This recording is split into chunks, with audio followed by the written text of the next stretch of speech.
आइए दो तीन धुन तर्ज बजाई दे तनी मौसम कुछ गर्म हो जाए। अरे वाह, अरे बाद 40 मिनट तक वाला ठंडा चालू कर दे।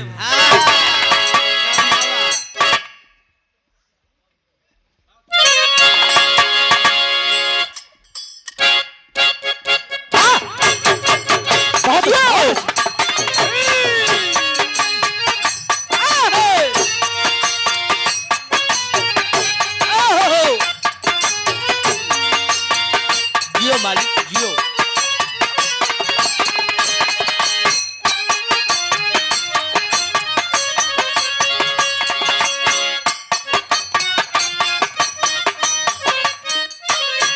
ये इशारा बा, अरे वाह, देखा बड़ा ट्रेंडिंग बा। ओहो, सच्चाई जो है साथियों, सच्चाई होती है। ओहो, इस गीत को विरहा गायक श्री त्रिभुवननाथ यादव उस्ताद जी ने गाया। आहा, सच्चाई है ये। वाह, उसके बाद में सोना सुहानी जी ने गाया, हाँ, उसके बाद तमाम कलाकार गाए। वाह, लेकिन इस गीत को इस फील्ड में लाने वाले त्रिभुवननाथ यादव जी। ओहो, सच्चाई है। वाह, कवन गीत रही है बा, ए काजल पलट, एक पत्ती और बढ़ के ये है बा। दुल्हन हो तो है कैसे मना, दुल्हन हो तो है कैसे मनाए, दुल्हन हो तो है कैसे मनाए। अरे रतिया में हमारे हई रई रई रई रई रई। अरे रतिया में हमारे नया वैयू हाय। एक हजार सोना हूँ। अरे रतिया में हमारे नया वैयू हाय।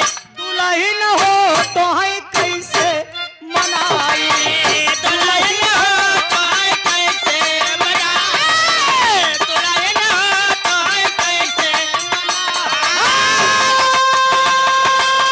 कैसे बनाए हो कैसे बनाए। दुल्हन हो तो है कैसे मनाए, पोपो हो तो है कैसे मनाए।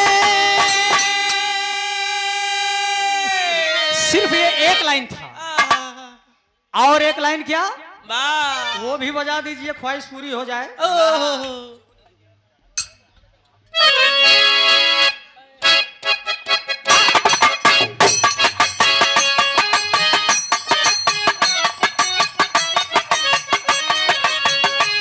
ये है इशारा बा। ओहो, मास्टर साहब हमारे बड़ा फरियाई के देते हैं। अरे वाह, नीरज भाई, सो रही थी मैं तो खोल के केवाड़,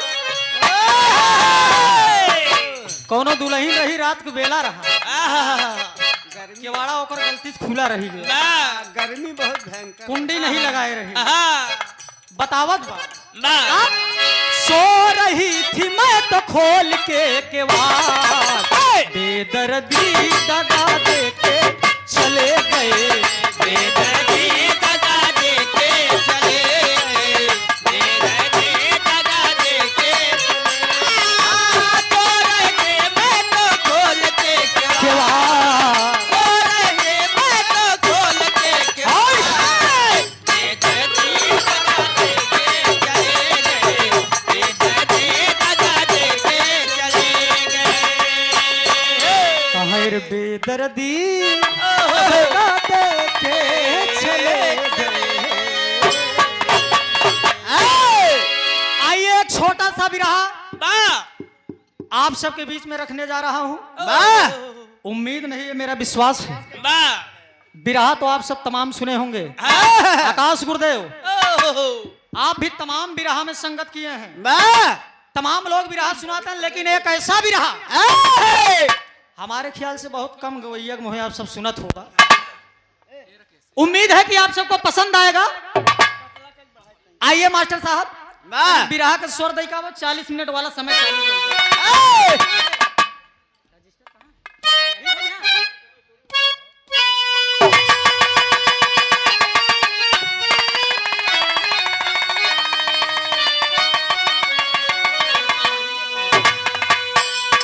हेलो हेलो, ठीक है कोई बात नहीं, आइए फिर।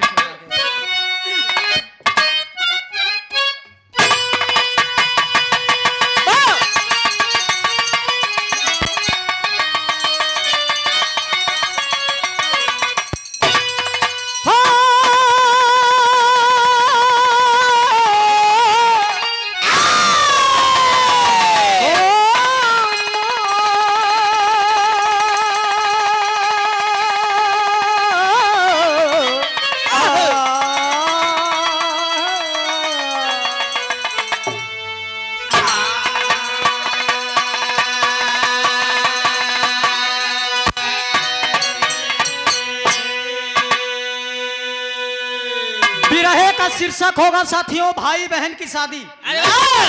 रामायण महाभारत आहा। तमाम आप सब सुने हैं, ओह! लेकिन एक ऐसा भी रहा आए! भाई बहन की शादी, इस विरह का शीर्षक होगा। कहीं उठाए के दे दो मास्टर साहब।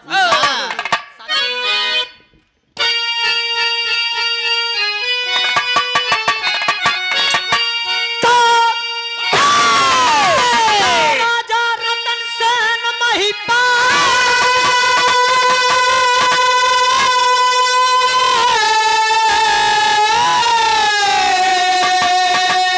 राजा रतन सेन महिपाल, ये बड़का भैया हर जिनके कुंवर से नहला,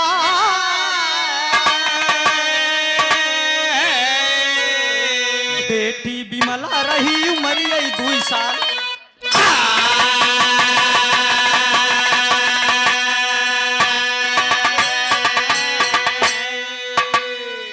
राजा रतन सेन महिपाल जिनके कुंवर सेन है लाल, बेटी बिमला रही उमरिया 2 साल। एक राजा रहे जिनका नाम रतन सेन रहा, बड़ा बड़वार राजा रहे। मालिक किसी प्रकार की कमी नहीं दिए, बगिया एकदम हरी भरी है साथियों। मालिक की कृपा से 2 औलाद घरे में, एक बेटवा एक बिटिया। बेटवा का नाम कुंवर सेन, बड़े बेटे का नाम कुंवर सेन बताया गया। और एक बेटी है जेका नाम है बिमला। बिमला नाम से हमका हफीज चच्चा के खिबी रहा याद है, बिमली महसवा वाला। हाँ। राजा साहब को 2 लड़कियां। धीरे धीरे साथियों दिन बीत रहा है, राजा साहब महल में हैं। और एक दिन विचार कर लिया कुंवर सेन, पिताजी से आज्ञा ले लिया। आज्ञा लेने के बाद करता क्या है, एक लाइन कव्वाली का टुकड़ा है मास्टर।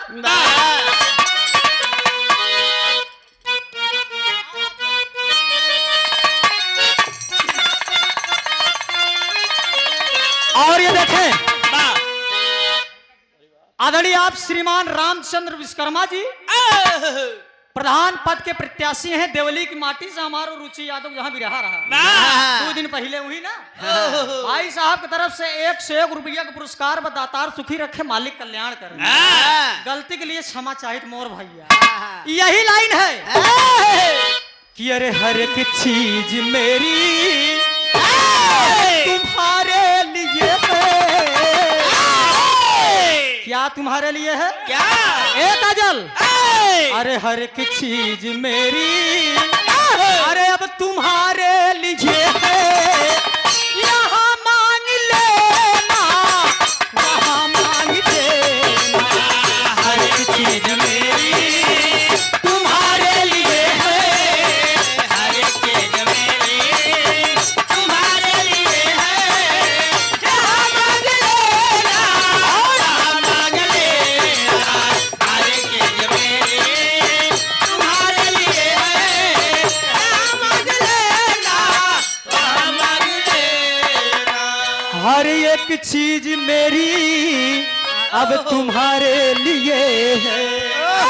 हर एक चीज मेरी हाय हाय अब तुम्हारे लिए है। अरे यहाँ मांग लेना या वहाँ मांग लेना। सड़क पर से तुम मेरा ए पगली गरम पानी छोड़ दे ठंडा ले चलो। अरे सड़क पर से तुम मेरा अरे दिल ले चुकी हो। सड़क पर से तुम मेरा अरे अब दिल ले चुकी हो। घर आके मेरी तुम जान मांग ले। दिल ले चुकी हो।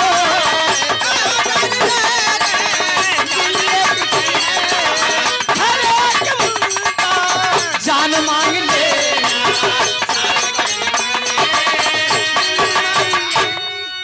सड़क पर से तुम मेरा दिल ले चुकी हो, घर आके मेरी तुम जान मांग ले। यह तो कव्वाली का भाव रहा साथियों, लेकिन ओरिजिनल भाव गीत के माध्यम से क्या कहना है।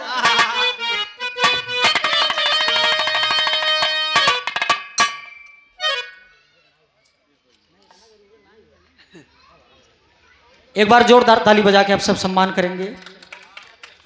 नौटंकी के सम्राट कहे जाने वाले वाह और हमारे बड़े अजीज थे स्वर्गीय भंडारी लाल मास्टर जी से हमारी बहुत करीबी बातें होती थी कभी कभी। उनके पार्टी के आप बड़े ही शानदार कलाकार वाह बड़े भाई आप सत्यम विश्वकर्मा जी जौनपुर की माटी से मछली शहर, और भाई ने अपना स्वयं संगीत पार्टी को चलाया है हाँ और मालिक करें बढ़िया खूब पार्टी चले मोर करे जा ये हमका ना बड़वार भाई है आशीर्वाद दे दे सब बड़ा का चीज बा। वाह। एक बार जोरदार ताली बजा दीजिए। कलाकार चाहे जो हो हम तो बिरहा वालन के डांट दे कब हम कही तो जितना मेहनत नौटंकी कलाकार कही देथिन बिरहा वाले करी हाड़ा हाड़ा करत बाजारी हड़ाई के पैसा लग चलेन लेकिन नौटंकी के कलाकार वास्तव में मेहनत करते हैं। बहुत बहुत भाई की तरफ से आशीर्वाद मिला लेकिन गीत के भाव में कहना है अरे बनवा खियोरी बनवा रे बनवा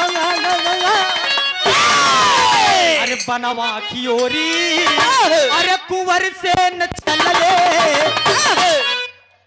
बनवा खियोरी कुंवर से न चले हथवा में अपने धनुहा बनवा उठा कर बनवा खियोरी कुंवर से न चले बनवा खियोरी कुंवर से न चले हथवा में अपने धनुहा उठाए बनवा खियोरी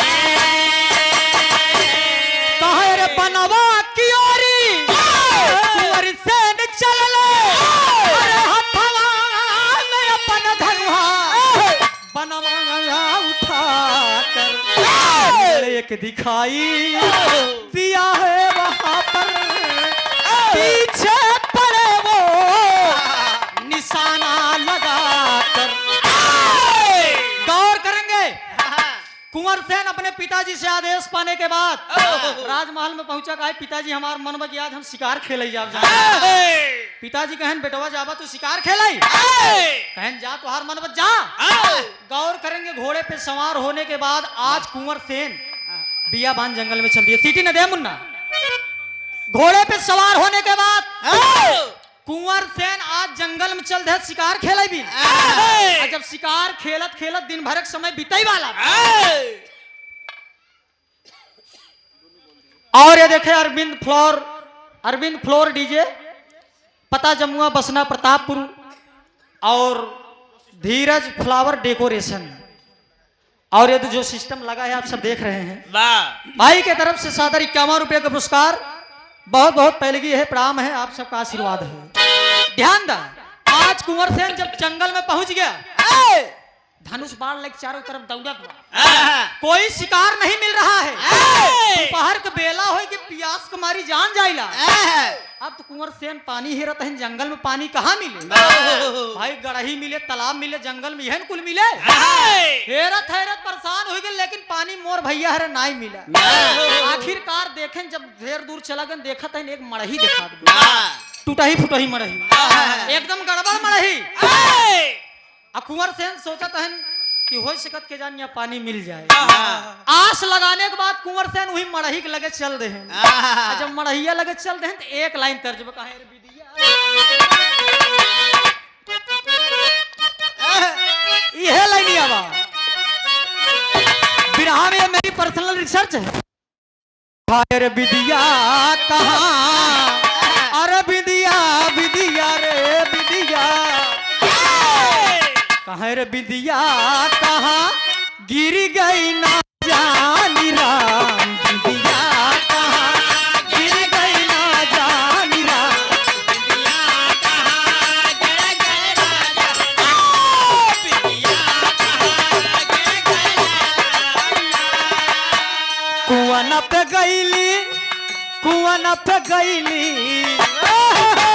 कुआं पे गईली तऊ हो कहूँ गिरी गए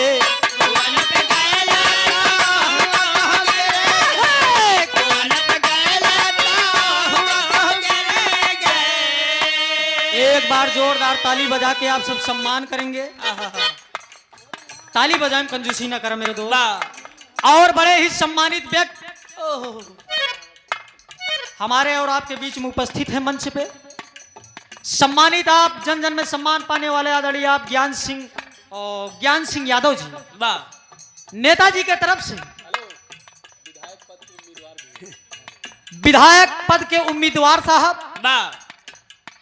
आपके सौजन्य से ढेर सारा आशीर्वाद, प्यार, दुलार, निवास दूल्हापुर, धरौली, हनुमानगंज, प्रयागराज। एक बार पुनः जोरदार ताली बजा के सम्मान करेंगे नेताजी के लिए।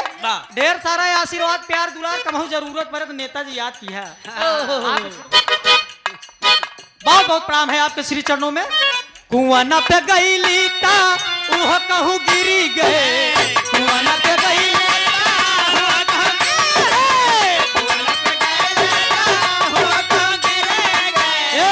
अरे ना जानी राम विदिया कहाँ गिर गई, ना जानी राम विदिया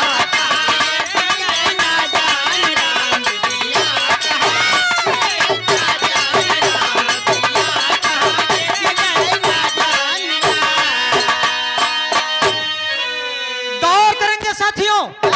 आज कुंवर सेन पहुंच गया, वो मड़ही लगे। अब मड़ही लगे जब पहुंच गया कुंवर सेन देखत एक बुढ़िया एकदम बुढ़ाई के अवस्था में लाठी ले एकदम डग डग डग डग डग डग डग डग डग लाठी ले खीलत बा जोर नाइब चलाई के मड़ही में बैठी बेखी गगरिम पानी रखा मोर भाई। अब कुंवर सेन जब पहुंचे वो बुढ़िया का हाथ का बजाना था। वो बुढ़िया बैठे बैठे यही का हाथ का जाना था कि इनकर शादी उनके साथ है, उनकर शादी इनके साथ है, इनके साथ है, उनके साथ है, उनके साथ है, इनके साथ है। और भाव कि ना यार, भाव भी यह कि ना वाह दोबारा चक्कर में का एक संभारी न पावत था दोबारा। ध्यान दा बुढ़िया का हाथ में इनकर शादी उनके साथ है, उनकर शादी इनके साथ है। अब कुंवर सेन सोचते हैं यार एक साला हम मतलब नहीं समझ पावा कि उनकर शादी इनके साथ है, इनकर शादी उनके साथ है। कुंवर सेन जब धीरे धीरे मड़ही लगे पहुंच गए, जब पहुंच गए तो मतलब पूछलन कहन महतारी ही बतावा हम ढेर पियासा है, आज दिन भर बीत गया पानी हमको मिला ना, यही पनिया पियाई दे तू। बुढ़िया का हाथ बेटवा पियास लग पनिया पी ले। पानी पिए के बाद कुंवर सेन कहन हमका एक चीज बतावा महतारी, ये हम मतलब तोहार नहीं समझ पाई। सदिया वाला कहा तो इनकर शादी उनके साथ है, उनकर शादी इनके साथ है। कुंवर सेन जब पूछन तो भाई बुढ़िया का हाथ बेटवा नहीं जाना हम बतावत है तो क्या बता रही बुढ़िया, अरे कुंवर से, अरे कुंवर से, अरे कुंवर से बुढ़िया लागी बतावई,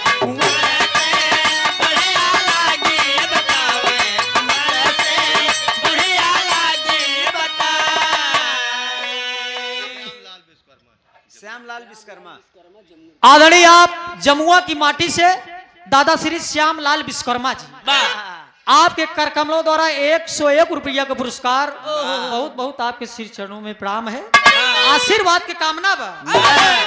कुंवर से बुढ़िया लागी बतावे, बुढ़िया का हाथ बा कि सुना तू ना जनवा हम भविष्यवाणी बताई था। बुढ़िया का हाथ बा इससे हम थोड़ी नहीं डिग्री लेके बैठी है, हम भविष्यवाणी करित केकर बिया केकरे साथे होए। कुंवर सेन बड़े आश्चर्य पड़ गए बतावा का हाथ हम भविष्यवाणी करी छे केकर बिया केकरे साथे होए। और आगे लाइन में का कहत बा,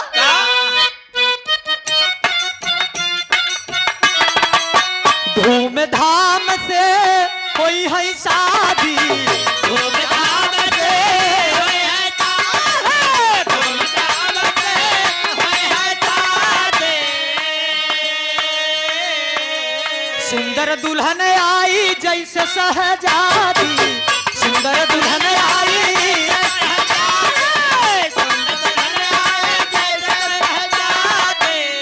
कहे रे लिखनिया ब्रह्मा के लगली सुनावई। बुढ़िया जवाब दे दिया कहे तू राजा का लड़किया कहते ना हम राजा का लड़किया ही। अब कुंवर सेन पूछ पड़न की बतावा जब तू भविष्यवाणी करत कि केकर बिया केकर साथे होए तो हम लंदन कहाँ जाई बतावा, हम ही सबसे पहले ना पूछ ले हमार केकर साथे हो। मतलब कुंवर सेन कहते हैं बुढ़िया से, हम तोसी सबसे नहीं कहते हमार कब होए। ध्यान दा बुढ़िया से सवाल कह दे कुंवर सेन महतारी बतावा हमारो बिया होए कि ना आए। बुढ़िया बुढ़िया कहा बेटवा घबरा दिन तोर बियाह होए बड़ी बढ़िया दुल्हन पऊ होई जल्दी होई कहा थन बड़ी बढ़िया दुल्हन पऊबे आ का कमन दुल्हन पऊबे तेरी के भाव में कहना है मास्टर साहब। एक लाइन और बढ़ा के दे दे गुरुदेव।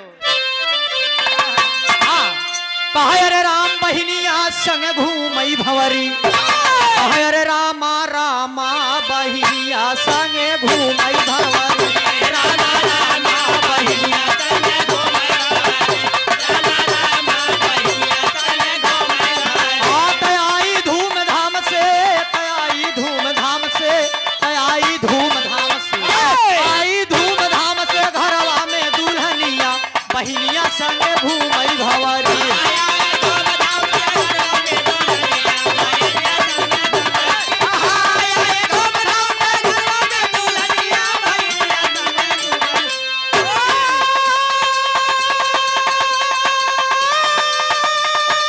बहुत अच्छा राकेश साहब हर मौए मत के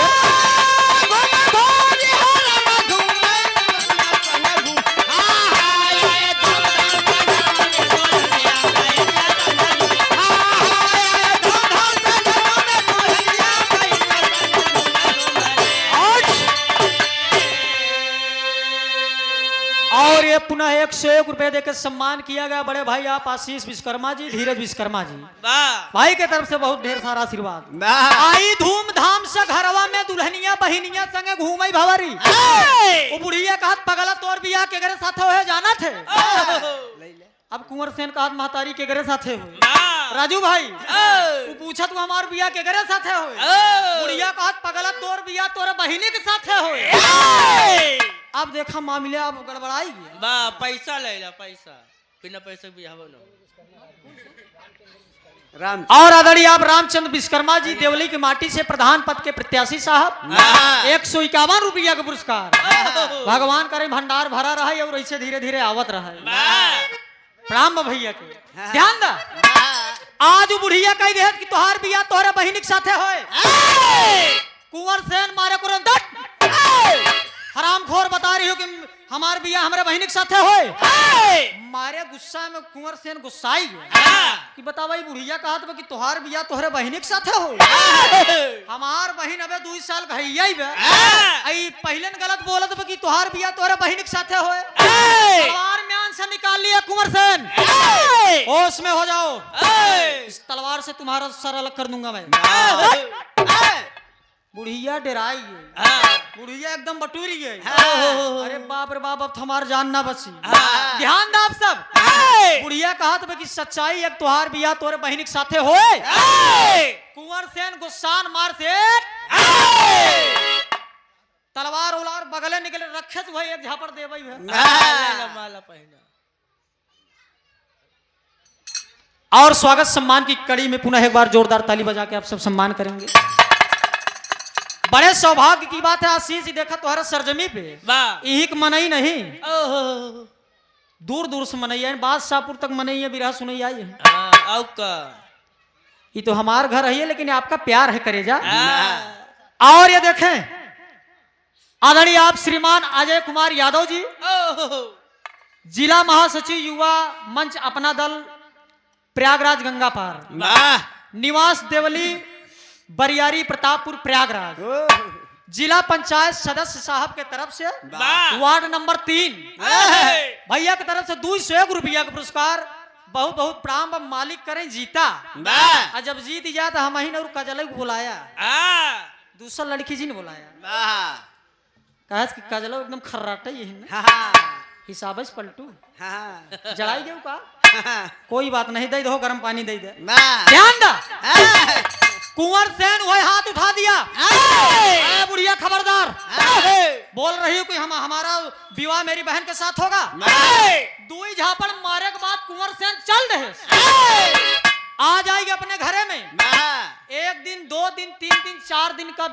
बीता है दिन घर में बैठा हुआ है मायूस है इतने में राजा रतन सेन आई कहन केस बेटवा काब है राजा रतन सेन कुंवर सेन से पूछने बेटवा काब है तुम्हारा मुखमंडल मुरझाया क्यों है कुंवर सेन सारी बात को बता दिया कि पिताजी ऐसी ऐसी बात थी। कल मैं जंगल में शिकार खेलने गया था। कल हम जंगल में शिकार खेले के रखी बुढ़िया मिली रही और बुढ़ियावा यही भविष्यवाणी करे कि तुहार बियाह तोरे बहिनी के साथे हुई। वही बात के लेके हम चिंतित हई। गौर करेंगे जब इतनी बात कुंवर सेन सुनेन रतन सेन दोनों जने विचार बनाई डालन हो सकत के जाने कर बात सही हुई जाए तो 2 साल की बिटिया बिमला 2 साल की उम्र 2 साल की उम्र बाटे बिमला के घर में है खेल रही है। बाप और बेटवा प्लान बनाए रहन कि न रहे बांस न बाजे बांसुरी यही बिमला के मार के खत्म कर दे। जब एक मार के खत्म कर दे तब कहां से बियाह हो। गौर करेंगे बाबूजी शाम का बेला है। शाम का बेला है। राजा साहब और कुंवर सेन दोनों मिलके और एक धारदार चाकू ले लिए। धारदार एकदम फरक लेहन चाकू लेहे के बाद अखिल लकड़ी के उठा बनवा लिए बक्सा मारल लकड़ी के बक्सा बनवा लिए और लकड़ी के बक्सा बनवा के बाद सोचत है एक मारे के बाद ही बक्सवा में डाल नदी में छोड़ दिए। पही जाए क्यों जानी न पाए राजा साहब बिटिया का भाई। शाम की बेला है। बाप बेटवा दोनों पहुंच गए। बिमला सो रही है। उठाने के बाद आज करते क्या है एक लाइन तर्ज गुरुदेव।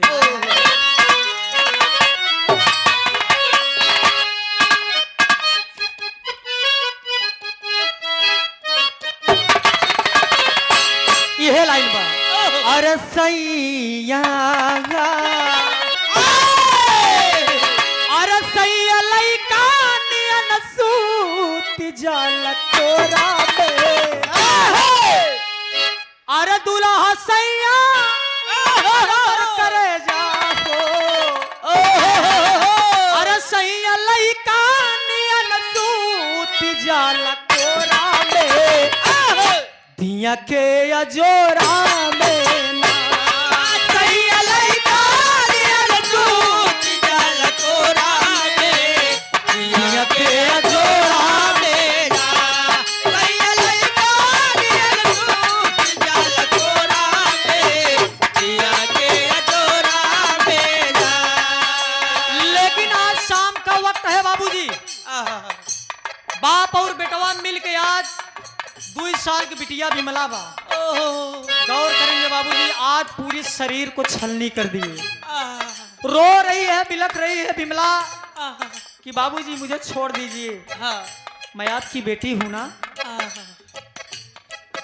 अरे आप तो मेरे भाई हैं। कुंवर सेन बगल खड़ा है। बिमला हाथ पकड़ के रो रही कि भैया मुझे मत मारो भैया। पिताजी के चरणों में गिर गई 2 साल की बच्ची। लेकिन आज चाकू लेने के बाद पूरी शरीर को छलनी करना शुरू कर दी। अरे इतना ही नहीं हराम खोर गले को भी काट दिए हैं। थोड़ा थोड़ा जान आ रही है। आज रो रही है। क्या करते हैं क्या मारी बिटिया के बेटिया में दाई हो मारी बिटिया के बेटिया में दाई हो नदी में बहाई हो ना मारी बिटिया के बेटिया में दाई हो नदी में बहाई हो ना मारी बिटिया के बेटिया में दाई हो नदी में बहाई हो ना। आज मारने के बाद उस छोटी बच्ची को करते क्या है क्या लकड़ी पेटी बनवा रहे रची रची धोनकिया के सांस रहा वही पेटिया में डाल रहे। आज जब पेटी में डाल दिए थोड़ा थोड़ा जान है अभी बच्ची खत्म नहीं हुई है उसके अंदर जान है। और दोनों मिलल लई जाए के बाद नदी में बहा दिए बाबा। और जब नदी में फेंक दे तो धीरे धीरे तैरत चली जात बाहर चली जात नदी की धारा में धीरे धीरे काफी दूर निकल गई बह रही है। और 2 परानी धोबी और धोबहीन रोज को उनका काम रहा कि हुई नदी किनारे कपड़ा लेके आवे हुई धोवई। शाम की बेला है नदी बहात के चली जात बा और वही जगह पहुंची जौने घाट पे धोबी और धोबहीन कपड़ा पछारत रहे। आज होता क्या है क्या नदिया की धार बहल जाला पे तरिया नदिया की धार बहे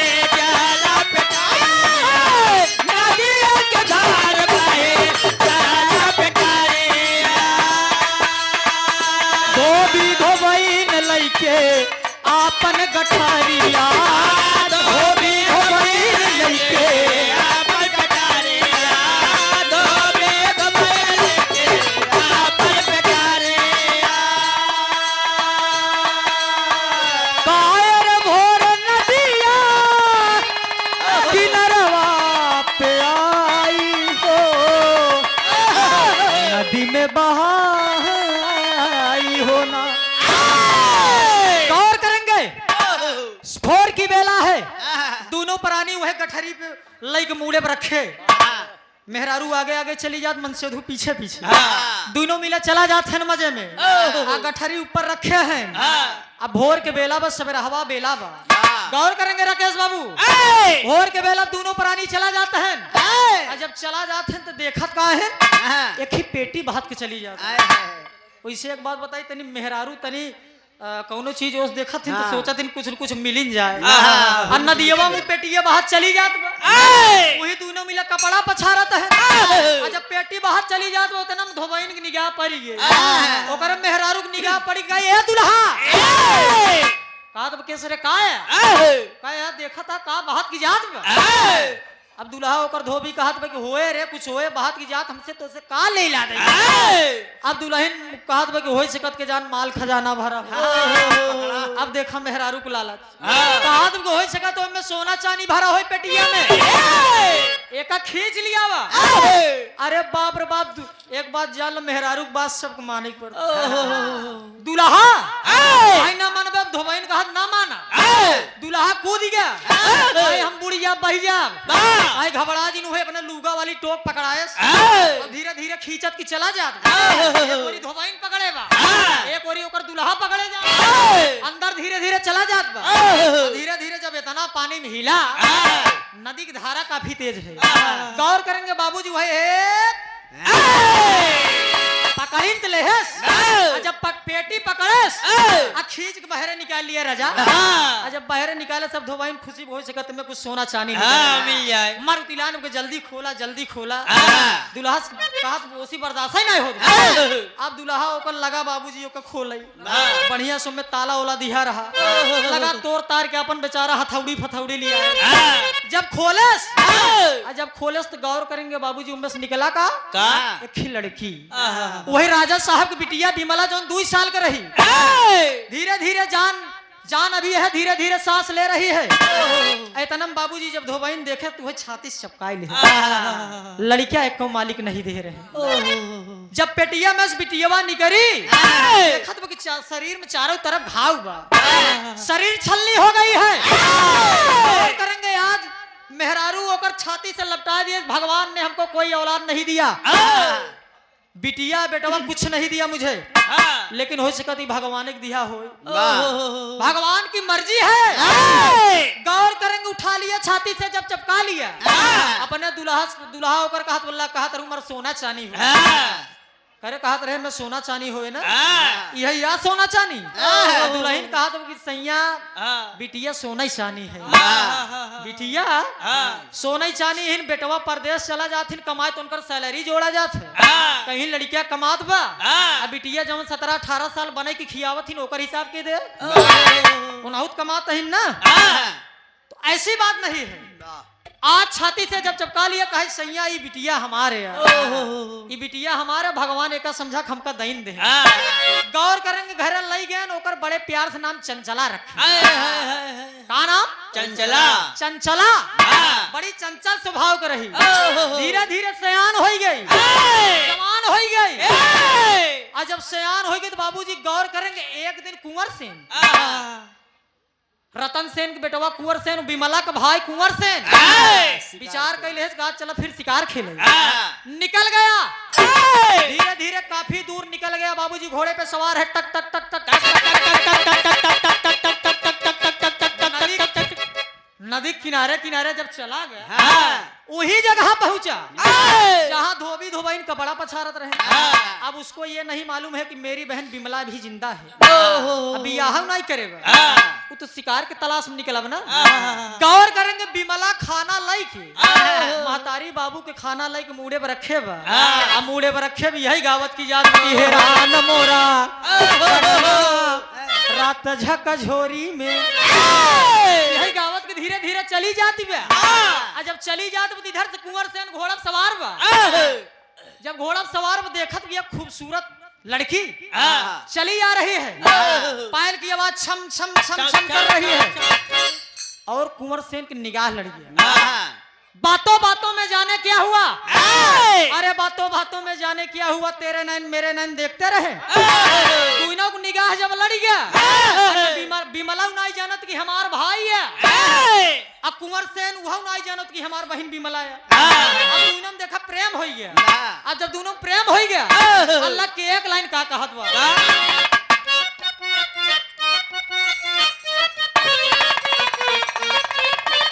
आय हाय हाय, अरे गोरी घरवा से, अरे गोरी घरवा से, ई लैनिया के बिरहा सम्राट मरहूम जनाब स्वर्गीय हैदर अली जुगनू साहब ने गाया। क्या गाया ओरिजिनल? कहा अरे मैया हमसे, अरे मैया हमसे, अरे मैया हमसे चला नहीं जाए रे, दूर तोर मंदिरवा, मैया हमसे चला नहीं जाए, दूर तोर मंदिरवा, मैया हमसे चला नहीं जाए, दूर तोर मंदिरवा। और सुंदर अंग वस्त्र दे के पहले सम्मान कर चुके हैं आप बड़े भाई साहब श्रीमान आकाश यादव जी, समाज सेवी साहब, भावी प्रत्याशी जिला पंचायत सदस्य वार्ड नंबर 2 प्रतापपुर से, भैया की तरफ से सादर 201 रुपया का पुरस्कार बा, बहुत बहुत प्रणाम बा। लेकिन आज भोजन बनाए के लेके चल रहे, आज जब खाना बनाए के लेके चल रहे, कहना है अरे गोरी घरवा से भोजन बनाए के, अरे गोरी घरवा से भोजन बनाए के, चली हर साई के, चली हर साई के, गोरी घरवा से भोजन बनाए के, चली हर साई के, चली हर गोरी घरवा से भोजन बनाए के, चली हर साई के, चली हर साई के ना। और आदरणीय श्रीमान आप राम भुवन यादव जी दुधा साहब, आपके सौजन्य से 50 रुपया का पुरस्कार, और परम सम्मानित आप अमरनाथ पटेल शिक्षण संस्थान करुआडी प्रतापपुर प्रयागराज, प्रधानाचार्य आप डॉक्टर सोनेलाल पटेल जी, आप 101 ना 101 रुपया पुरस्कार दातार सुखी रखे। गौर करेंगे गोरी घरवा से भोजन बनाई के चली हर साई के ना, जब खाना बना लिया मुड़े पर रख के चल रहे, जब देखत बा आगे कुंवर सेन मिली है, जब दोनों को निगाह मिल गया बाबू, दोनों को निगाह मिल गया, जब दोनों को निगाह मिल गई तो दोनों मिलन प्रेम हुई है। अब खाना होना गया हर खाना बगले रख दे काजल, अब बात तो कुछ और फंस गया में, आज दोनों मिला प्रेम प्रसंग चालू हो गया, इधर धोबी धोबाइन को मालूम नहीं है कि हमार बिटिया भी मिला का करती है, तो मालूम है ना खाना बने के लिए चल दे, ओका जाए चाहे पूर्व वाले घाटे पहुंच के पश्चिम वाले घाटे, कुंवर सेन जहां, और धीरे धीरे दिन बीत गया, कुंवर सेन अपने घर चला आया और बिमला अपने घर, केहू को मालूम नहीं कि आगे का भवा। राम प्रताप यादव जी कहां से? कबूला के ऐतिहासिक माटी से 100 रुपया का पुरस्कार भैया की तरफ से बहुत बहुत प्रणाम। आज दोनों मिला जब अपने अपने घरे चला गए, गौर करेंगे दोनों मिला रोज के नियम बन गया, कुंवर सेन घोड़ा उठावे लेके चल दे, आई जाए नदी किनारे हर प्रेम प्रसंग चालू बा, और जब प्रेम प्रसंग चालू बा एक दिन की बात है, दोनों जब बैठा है तो बिमला कहे कि बतावा तू हमसे बियाह करवा कि ना, अब मामला गंभीर हो, बिमला ने सवाल कर दिया आप हमसे प्रेम तो करते हैं, पहले ये बताइए मुझसे आप शादी करेंगे?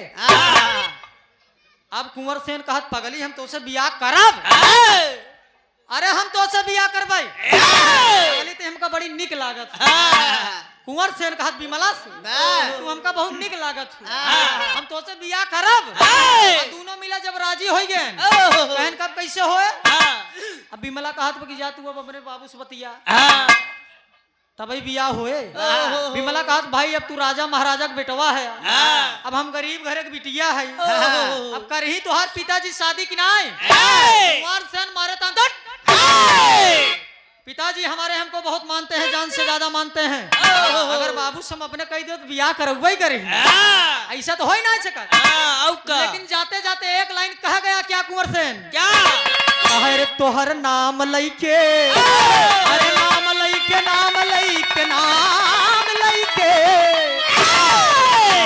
तोहर नाम लइके छोड़ा है जमाना, तोहर नाम लइके छोड़ा है जमाना, तोहर नाम लइके छोड़ा है जमाना। हाँ सहा नहीं जाए हमसे, सहा नहीं जाए हमसे सखियों का ताना, तोहर नाम लइके छोड़ा है जमाना, तोहर नाम लइके छोड़ा है जमाना, तोहर नाम लइके छोड़ा है जमाना।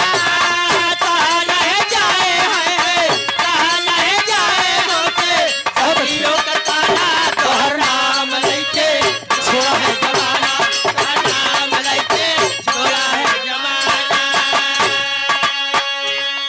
सहा नहीं जाए हमसे सखियों का ताना, तोहर नाम लेके छोड़ा है जमाना। लेकिन एक लाइन और कहना बा, हाय हाय रे गोरी लूट लूंगा। कैमरा वाले होश में हो जाओ, ये अलग मसाला जा रहा है। यहाँ यही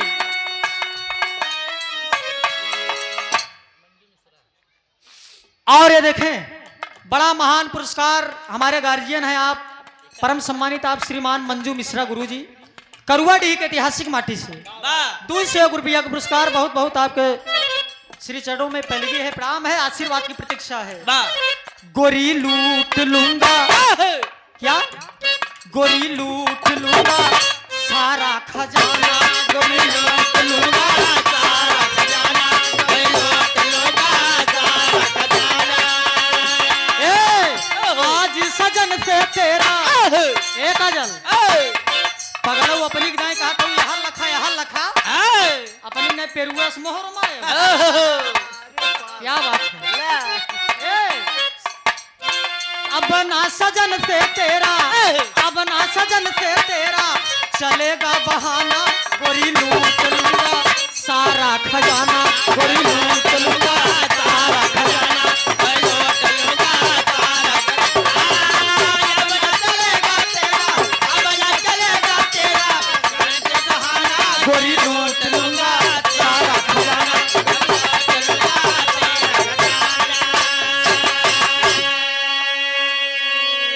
गौर करेंगे आज वो दिन आई गया समय मोर भैया हमका बीच बीच में बतावत रहा कई मिनट तो हर बाकी बा। आज कुंवर सेन अपने घरे चलाई, विमला अपने घरे बा, दोनों में चोरी छुपा बात होत बा। रोड डेली एक दिन अतरा ही ना कि एक दिन मिलाई। और यहाँ तक बात जब आएगी, आज कुंवर सेन अपने पिताजी से जाके बोल दिया कि पिताजी आप मेरे लिए देवता हैं, आपने मुझे जन्म दिया है,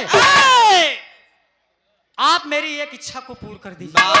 कुंवर सेन का कहत बा कि आप मुझे इस पूरी राजमहल में कुछ मत दीजिए, सोना चांदी सब ले लीजिए, लेकिन जिससे मैं प्रेम करता हूँ उसी हमार बियाह कराई दे। जैसे हम प्यार करी थे विमला से हमार बियाह कराई दे। राजा साहब कहन बेटवा बताओ घर द्वार कैसे बा, हम एक राजा ही वह राजा है ना, तब तो मामला गड़बड़ाई। कुंवर सेन हाथ जोड़ पिताजी कोनो राजा ना आई, एक गरीब परिवार के राजा साहब कहन कबे हम ही चूतिया बनावे के रही गए। नालायक नहीं तो हम सब सोचे कि बड़वार घर से कोनो रिश्ता होई बे, तई बताओ तो है गरीब की बिटिया बा। लेकिन गौर करेंगे आज रो रहा है अपने पिताजी के सामने कि पिताजी मेरी एक ख्वाहिश पूरा कर दीजिए। कुंवर सेन चरणों में गिर गया आज जाके अपनी माता श्री के चरणों में। आई मातारी तू हमका पैदा की है, कहीं बेटवा का कहीं हमारे कई खुशी यह हमारे बियाह कराई। आखिरकार गौर करेंगे महारानी जी की बात माना ही पड़ा। जब महारानी जी की बात मान ले राजा साहब बेटवा कौनो बात नहीं, जब तोरे महतारी की इच्छा हम कही दे बिया। खबर चली गई आज विमला घरे, बातचीत सब हुई है।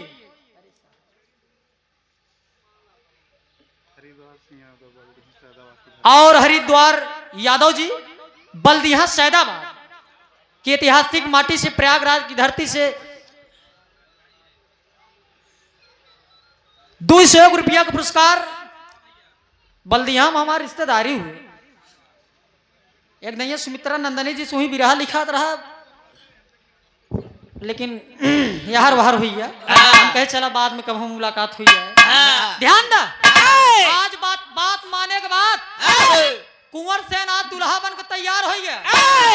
रतन सेन कहन कि हमको दहेज नहीं चाहिए, हमका तू दहेज की एक उठा में 1 रुपया जिंदा, लेकिन एक काम करा, कमावा यही करक जवन हमार बरतिया नहीं ही, उनकर स्वागत सम्मान में कमी न होई चाहे। आज धोबी और धुबैन दोनों प्राणी कहतन कि सेवा सत्कार में कोनो कमी न होई। और आदरणीय भावी विधायक आदरणीय श्रीमान आप मंजू मिश्रा गुरु जी, या यही तो कहते हैं। अरे लड़ने लेता राजू, हद तो हर प्रचार हम न करब, बैठा रहा चुम मार के, जवन होए समन होए। 100 रुपया पुरस्कार, दातार सुखी रखे मालिक कल्याण करें, गौर करेंगे। आज कुंवर सेन दुल्हा बन गया, आज जब दुल्हा बन गया चल दहेज, बारात लेके आगे आगे घोड़ा टक टक चला जाता है, अब पीछे से तमाम सैनिक लोग चले जाते हैं बाराती ग्रुप में। जब चला जाते हैं, जब दुआरे एकदम बारात पहुंच गई, जब दुआरवा बारात पहुंच गई तो बिमला कहा रे दुल्हा हमार, कहे रे सैया हमार मोटर कार लेके आयो रे, कार लेके आयो, सैया हमार मोटर कार लेके आयो रे, कार लेके आयो, सैया हमार मोटर कार लेके आयो रे, कार लेके आयो, सैया हमार अरे मोरे दुल्हा हो। सत्यम खड़ी बा, दुल्हा का अपने देखा दिया, एकदम निगाह टक्कई के। आज दोनों मिलक जब बियाह हो गया, रात बीत गई, पंडित जी बियाह कराई देहन। आज कुंवर सेन बिमला के लिए आई के डोली, पहले डोली चलत रही, आजकल तो चरपहिया चली गए। पहले 2 मनई आगे 2 मनई पीछे, 2 कहार आगे 2 पीछे, कान्हे पर रखे बाल लग चल दे, तब के बराती पैदल जाता रहे। अच्छा हमारे बाबू एक दिन मिलन कहन बिरहा गावई जात, कुछ यो बताई देव कर हमसे सीख ले। कहे का कहन ससुर पहले के जमाने में 1 हफ्ता बारात टिकत रहे। हम कहे हम कहे व्यवस्था कैसे करते रहे, कहन तब के व्यवस्था अलग रही बेटा, ऐसे बड़ा बड़ा अद्धा रहे बिछाई दे, बैठा बारात। हम कहे रे बाप रे बाप, आज बारात जब विदा हो गई, दुल्हनी के लिए कुंवर सेन चल रहे, जब लिया के चल रहे, जब आज घरे पहुंचा, जब घरे पहुंचा तो दुल्हनी के मन के दुल्हा, दुल्हा के मन के दुल्हन। शाम की बेला है, आज सुहाग रात की टाइम है, कमरे में लेटी हुई है बिमला, एकदम सोरहो श्रृंगार कई के, लाली लिपस्टिक लगाए, दुल्हा का इंतजार करते कि हमारे सैया आवत हुई, स्टेज पे बैठी है, यह कहत बा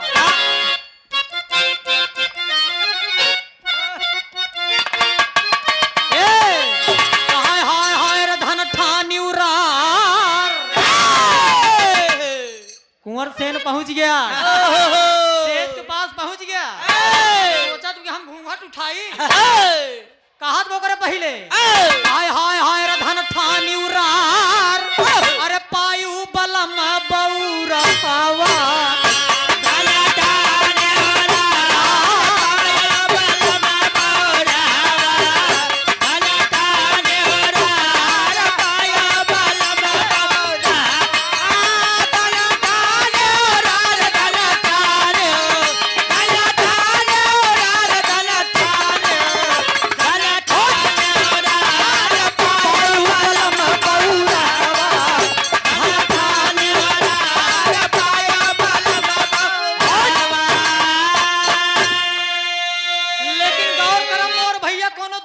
ससुरारी पहुंच गया, कौनो नया लड़का रहा, बड़ा कम उम्र मोकर बियाह हुई गया, जब बियाह हो गया तो बियाह में टलत साइकिल पाए रहा, अब टलस कहाँ चलता बा? हाँ जैसे ओम प्रकाश पाए रहे हीरो जट। और परम सम्मानित आप महेंद्र राव अंबेडकर जी, पूर्व जिला पंचायत सदस्य वार्ड नंबर 2 से, अब कहाँ चलता है टलस? आप साहब के तरफ से ढेर सारा आशीर्वाद आपके कर कमलों से आया है, सादर 501 रुपए का आशीर्वाद, बहुत बहुत आपको प्रणाम हो। यह लेनी अब कौनो दुल्हा अपना ससुरारी पहुंच गया, पहले के जमाने में साइकिल चलत रही। पहले जगह बिया हम बाजा मिल जाए तो ओकर गुंडाई अलग रही। हाँ मातारी बोलाए ले कहे बेटवा चला जब दुल्हनिया के लिए आओ। ए! आज जब ससुरारी के नाम सुने ससुर तो एकदम रंगाई पुताई के हाँ। डबल बीरा पान खाए हाँ। मंजू गुरु भच भुच मारत हाँ। साइकिल वही बड़की उठाए झूलन सीट वाली। मौका मिला था उस ससुरारी के। हाँ। और जब पहुंच गए जब ससुरारी पहुंचे सड़ुआइन मसाला पीसत रही। ओहो। सड़ुआइन मसाला पीसत रही मुहारन के। आहा। सोचे कि स्पीड में साइकिल रही है हाँ। सोचे कि एकदम सही समय मार दे लेकिन ससुर ले भिड़ाई दे। ओहो। एकदम ठोक दे है ए! सड़ुआइन गिर गए। ए! अरे बाप रे बाप जब देखे तो हमार जीजा ही है। ए! अब लगन जीजा उठावे कहीं लगा तो नहीं बिट्टी। हाँ। अब सड़ुआइन का जीजा लगा नहीं आवा बैठा का हाल बा। हाँ। लई गई घरे के अंदर बैठाई दे है। ए! आ करत क्या बा हाँ। कहा अरे भोजन रंगदार कहा अरे भोजन रंगदार अरे बनाए रही न सड़ुआई भोजन रंगदार बनाए रही न सड़ुआई। भोजन रंगदार बनाए रही न सड़ुआई। भोजन रंगदार भोजन हो। भोजन रंगदार भोजन हो। भोजन रंगदार बनाए रही न सड़ुआई। भोजन रंगदार बनाए रही न सड़ुआई। गौर करेंगे बाबूजी आज कुंवर सेन जब सुहाग रात में पहुंच गया और जब घूंघट उठाए अब घूंघट उठाए ओकरे बाद कहेस क्या बेना है उतारी आई उतारे के बाद घोड़े पे सवार में चल दे तू ही जंगल में जौने जंगल बुढ़िया से मिला रहा जौन बुढ़िया करे तोर बिया तोरे बहिनी के साथे होए। अब कुंवर सेन जानते ही नहीं कि हमार सही हो हमार बहिन पहुंच गया वही बुढ़िया के पास। अब बुढ़िया बैठी बा लाठी ले हिलत बा बैठी बाटे हुए कुंवर सेन बजू कहे ए बुढ़िया इधर आओ तई कह रहे कि हमार बिया हमारे बहिनी के साथे हो। ये बताओ हमार बियाह कोई लेता है हम तई कह रहे कि तोर बिया तोरे बहिनी के साथे। ये बताऊ तोर भविष्यवाणी गलत हुई का करी तोरे साथे तलवार निकाल लहन बिया कहे हमका मारा जीन हम प्रमाण दे कि तुहार बिया तोरे बहिनी के साथे भवा कहे इतना ही काम करक हमका अपने घर लिया है चला। आज कुंवर सेन बुढ़िया के लिया के अपने घरे पहुंच गए।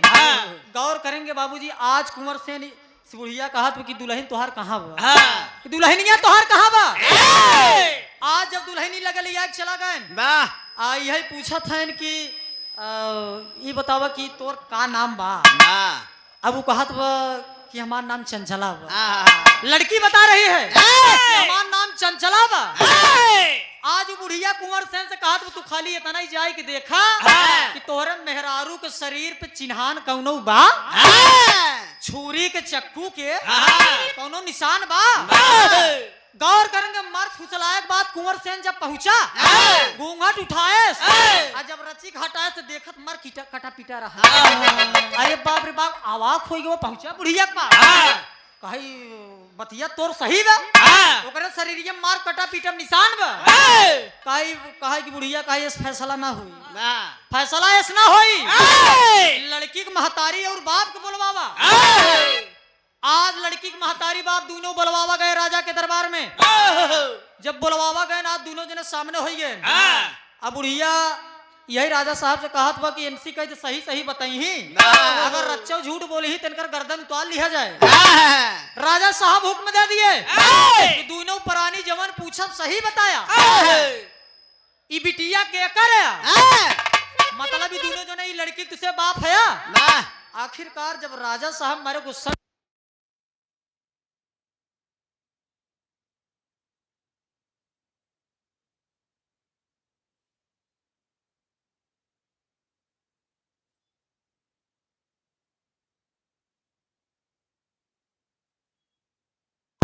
वही नदियों में पेटी लकड़ी की रही बात चली आओ लड़कियां तब 2 साल 3 साल का रही वही नदियों में पाए हम।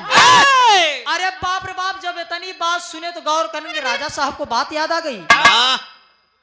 ये बुढ़िया बात सही कह रही है ये दोनों परारी बात सही कहते हैं। आज से कई साल पहले हम अपने बिटिया के बिमला के मार के खी पेटी में कई नदी में बहाई दे रहे। याद आ गई राजा साहब को ये बात बिमला को छाती से लगा लिए, बुला लिए अपने बगले और छाती से लगा लिए और माथा चूम लिए कि बेटी मैं तेरा बाप हूँ। अरे बिमला, तू मेरी बेटी बिमला है, तू चंचला नहीं है, तू मेरी बेटी बिमला है, तू मेरी बेटी है। गौर करेंगे बाबूजी, आज दोनों प्राणी जब सही सही बता दिए, समय का अभाव है, बड़ा कम समय में खत्म करब। आज दोनों प्राणी अपने अपने घरे चला गए। आखिरकार गौर करेंगे, आज बुढ़िया के राजा साहब कुंवर सेन और राजा रतन सेन जी दोनों जने मिल के मर सम्मान करें, कहन कि वास्तव में बुढ़िया तुम्हारी जो बात थी हकीकत में वो भविष्यवाणी सही थी। और गौर करेंगे बाबूजी, बड़े सम्मान के साथ आज बुढ़िया को पहुंचाई दियागा। कहाँ पहुंचाई दियागा? जहाँ जगह से लिया रहे वही कुटिया लगे, मड़ही लगे, और जब पहुंचाई जहन दोनों जने चलायन बाबूजी। गौर करेंगे, धीरे धीरे दिन बीतने लगा। अच्छा ई भवा कुंवर सेन यही अच्छा मनावत रहा कि बुढ़िया से जाए हाथ जोड़े, काहे बढ़िया बा, बहुत सही समय तू बताई दू नहीं, आज सुहाग रात गड़बड़ाई रहा, आज के रात गड़बड़ाई रहा, ना हम अपन बहन चिन्हित ना वो अपन भाई, दोनों मिला जनबा नहीं करी, रिश्ता मोर भैया साफाई बची गया, रच्चौ दाग ना आइला। आखिरकार बिमला के बियाह राजा साहब बढ़िया खानदान देखने के बाद बियाह कही देन मोर बाबूजी। लास्ट और खड़ी लाइन में कहना है और 100 रुपया का आशीर्वाद भाभी विधायक आदरणीय मंजू मिश्रा गुरुजी। अब हमारे ऊपर तउआयत ना, अब एक कहावत है ऐसा है, 500 रुपया हमका देख बोलवाई दे, हम फिर से बोलते नहीं बात झूठ है, तब तो बात पूरा बराबर रहे। बहुत बहुत प्रणाम है गुरुजी के श्री चरणों में। गौर करेंगे, आइए।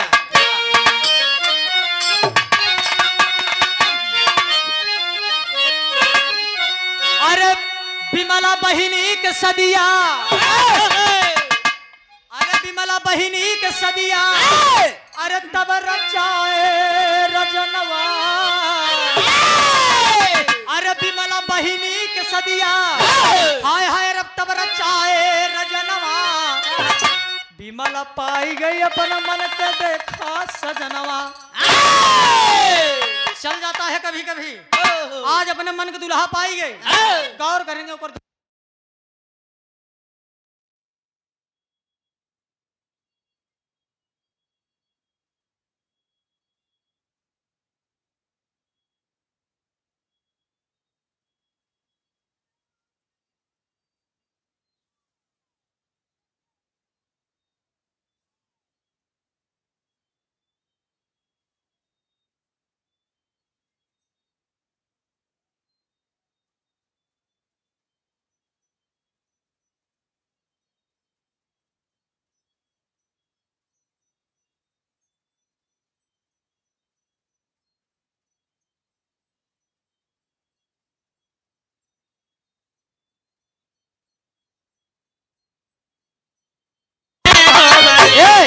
हाय हाय रे दोनों सहेली बिल्कुल न बेली, जैसे चंदा चकोरी पूछो नहाली न का।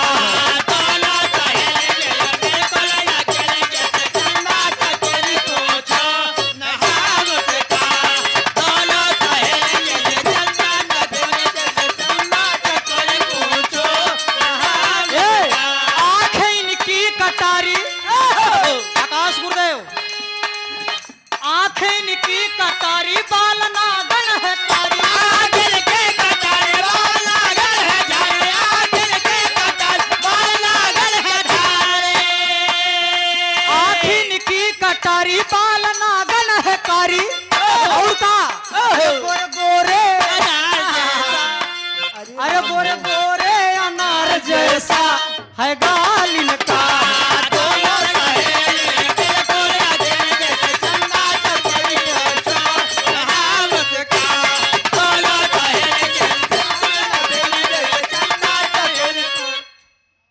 पावर ब्रेक 1 मिनट के लिए और बिरहा हमारी ही समाप्त बा। नंबर काजल जी दे थे, एक ही और धुन तर्ज गाई दी, ओकरे बाद काजल जी के नंबर गौर करेंगे दा। यह लाइन में क्या बात है, ये देखा मास्टर साहब संकेत करते हैं, आवाज तनी प्यार से ले ले,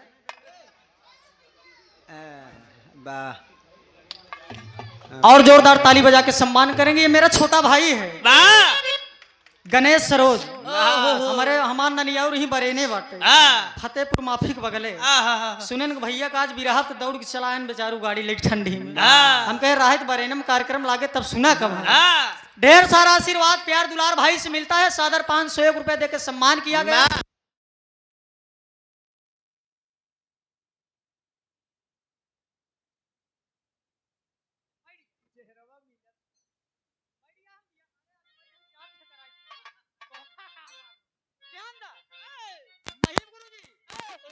ई कौनो पतो होबा गौर करेंगे ऊपर, जब देखा तब वो बेहोश ही भाई रहा, बीमार भाई रहा, दवाई करावत करावत थकी। हाँ पोतनक भवानी पकड़े रहे। हाँ दवाई करावत करावत जब थकी, कैमरामैन होश में हो जाना, अलग मसाला मैं देने जा रहा हूँ। हमारा रोहित के नाम ही मसाला। ध्यान दा, कौनो दुल्हन की तबीयत खराब हो गई, 1 महीना 2 महीना 3 महीना 4 महीना आराम ही न हो, दुल्हन मार परेशान बा। आपने बुढ़ौना को बोलाई, विजय भाई बुढ़ौना का मने पगले बोलाई ले है, आई जानत रही कि बुढ़ऊ हमार तनी जानकार है। कहत का बा, हाय हाय हाय रे दर्द करत बा मोर कोखा, दर्द करत बा, हाय रे दर्द करत बा मोर कोखा, बाबा तनी सोखा बोलाई गया हो।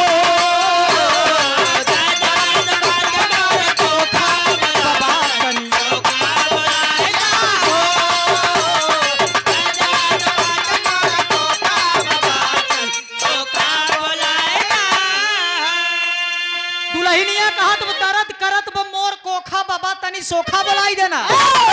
एक बात जान बुढ़ाज रहा, ये पतोहिया अब तई ढेर सोखा ओखा चक्कर में जिन पड़। ये बताओ हमसे बड़ा जानकार के बरे। अरे बाबर बुढ़ाऊ का कहते हैं, कहे अरे का करबुए बहु अरे सोखा बोलाई के।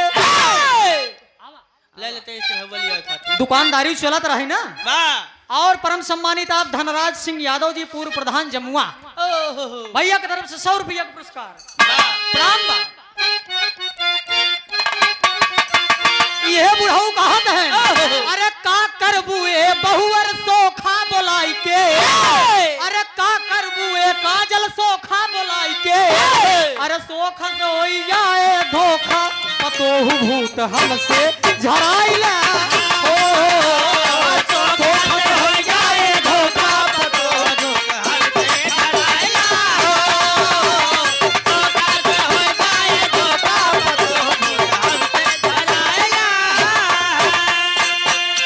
हमको भी संग लिए जाना पिया, जब जाना विदेशवा हो। बहुत बहुत राम।